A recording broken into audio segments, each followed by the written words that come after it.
네, 추세 에너지를 공부하고 계십니다. 이번에는 반대 모습을 한번 보시겠습니다. 자, 주가가 하락을 한다면 어느 쪽이 더 중요하다고요? 찍어 누르는 힘이 중요하죠. 그래서 주추세선, 두꺼운 것은 위쪽에 위치하고 보조 추세선은 아래쪽으로 위치하게 됩니다. 이 붉은색 화살표를 잘 봐주시기 바랍니다. 거의 추세가 바뀌기 직전에 보조 추세선 쪽에서 커다란 구멍이 생기고 있죠. 노란색으로 표시된 부분을 봐주세요. 그 구멍의 정체가 뭡니까? 보이지 않는 매수세가 출현한 거예요. 그 반발하는 에너지의 크기에 의해서 주가는 반전을 만들게 되는 겁니다. 자, 이런 모습이 발생하면 덜컥 매수할까요? 그건 아니죠. 즉각 머리 위 저항의 크기와 이 반발하는 에너지 크기를 비교를 해보셔야 돼요. 뚫을 수 있는 가능성이 있는지. 가장 근접한 저항은 파란색 화살표로 표시한 들뜬 양봉에서 있다는 것을 알 수가 있어요. 들뜬 양봉이라는 것은 뭐냐면 시가와 종가가 모두 다 5일선 위에서 시작하고 5일선 위에서 마감된 일봉을 말합니다. 힘이 가장 세죠. 3파동이 형성되지 않았기 때문에 에너지의 증폭은 없지만 이미 완성된 하락 파동 안에서 원인점 저항을 만들기 때문에 결코 무시할 수 없는 힘을 가졌죠. 실제로 차트 모습을 보세요. 쫙 횡선을 보면 실제로 그 주변에서 저항이 걸리는 게 확인이 되죠. 자, 그럼 이번에는 지지력의 크기를 한번 보겠습니다. 보조 추세선에서 형성된 구멍의 크기가 제법 크죠. 이 정도면 최소 2단 상승을 할 수 있다라고 예측했다면, 자, 파란색 화살표를 넘어서 저 위에 갭 저항이 있는 초록색 화살표까지 진행할 수 있다라는 목표를 세울 수 있어요. 지난 시간에 배우셨던 최소 도달거리요. 자, 실제로 첫 번째 저항에서 윗꼬리를 단 양봉이 수두룩하게 나오죠. 이 저항을 흡수하고 있는 모습이에요. 살짝 되밀렸다가 또 다시 붙고 이런 모습이 보이고 있는데 계속 윗꼬리가 달라붙을 정도로 들뜬 양봉의 강한 저항을 모두 흡수하고 있다라는 것을 보실 수 있습니다. 자, 차트는 2차 저항점까지 더 가고 싶어요 라는 것을 지금 말하고 있는 거예요. 자, 그러면 이번에는 반전의 에너지가 좀 더 오랫동안 축적된 형태를 한번 살펴보시겠습니다. 자, 차트를 봐주십시오. 자, 주추세선을 그려놓고 보조 추세선을 그렸는데 수렴하는 모습이 만들어질 정도로 하락하면서 계속 보조 추세선에서 구멍이 매우 크고 오랜 기간에 걸쳐서 생기고 있죠. 쭉, 그죠?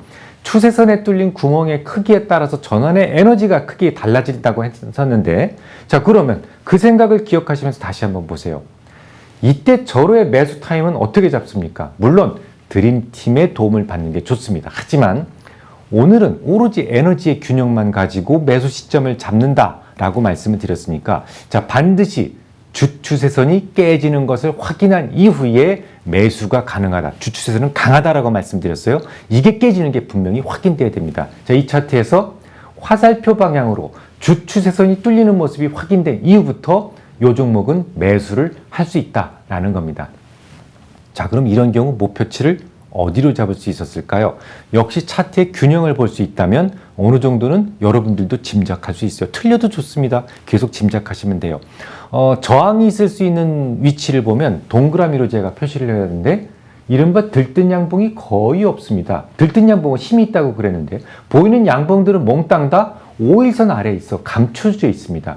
5일선 아래에 있는 양봉들은 힘이 없어요. 나약하다는 얘기죠. 자, 반면에 상승을 원하는 에너지는 매우 오랜 시간 동안 누적적으로 쌓여 있었어요. 저항에 비해서 상승을 원하는 에너지가 압도적으로 강하다는 얘기죠. 반등의 에너지가 압도적으로 우세한 힘을 가졌다면 전고점을 넘을 수도 있겠구나 라는 판단을, 자, 빡 뚫고 나갈 때 출발 직후부터 여러분들도 하실 수 있어야 됩니다. 하나 더 보겠습니다. 다시 강조드립니다만 진입 시기는 어떻게 정한다고요? 반드시 주추세선이 뚫려야만 여러분들은 매수할 수 있다라는 것을 꼭 기억해 두세요. 초보일수록 최저점에 살려고 그럽니다. 그런 생각하지 마시고 조금 더 현명한 투자자가 되시려면 최고로 안전한 지점에서 매수하려는 습관을 들이셔야 돼요. 자, 동그라미로 표시한 곳이 주추세선을 돌파한 시점입니다. 그 돌파한 시점의 균형을 자세하게 살펴보시기 바랍니다. 우선 가운데 있는 파란색 화살표를 보시면 요거 들뜬 양봉이죠.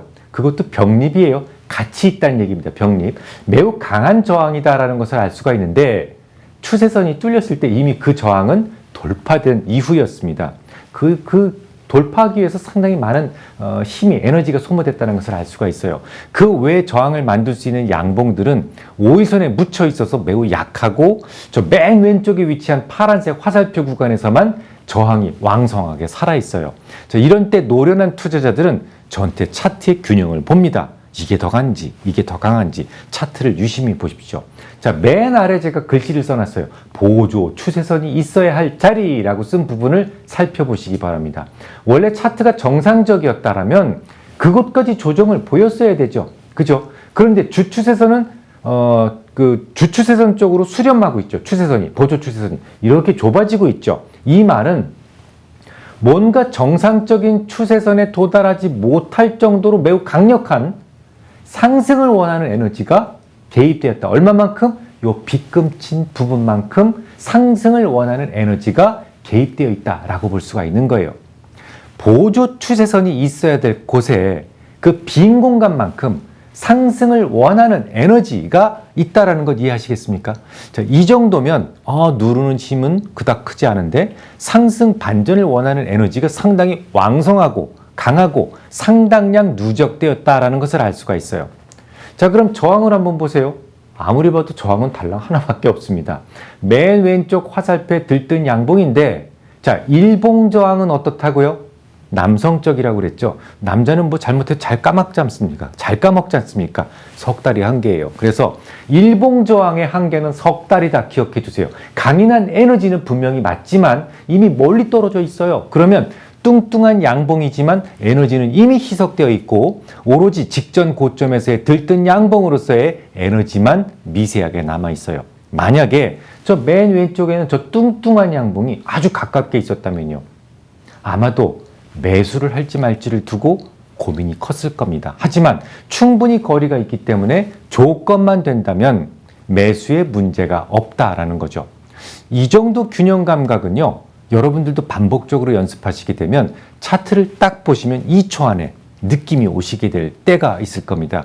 저항의 힘은 크지 않고 상승의 힘은, 그러니까 상승을 원하는 에너지는 이미 오랜 시간에 걸쳐서 누적되어 있어서 월등히 크다는 것을 이 차트를 보고 느끼실 수 있어야 돼요. 자, 그러면 이번에는 맨 오른쪽 파란색 화살표를 보시기 바랍니다. 그 이전에 나왔던 다른 일봉들에 비해서 월등하게 몸체가 크죠?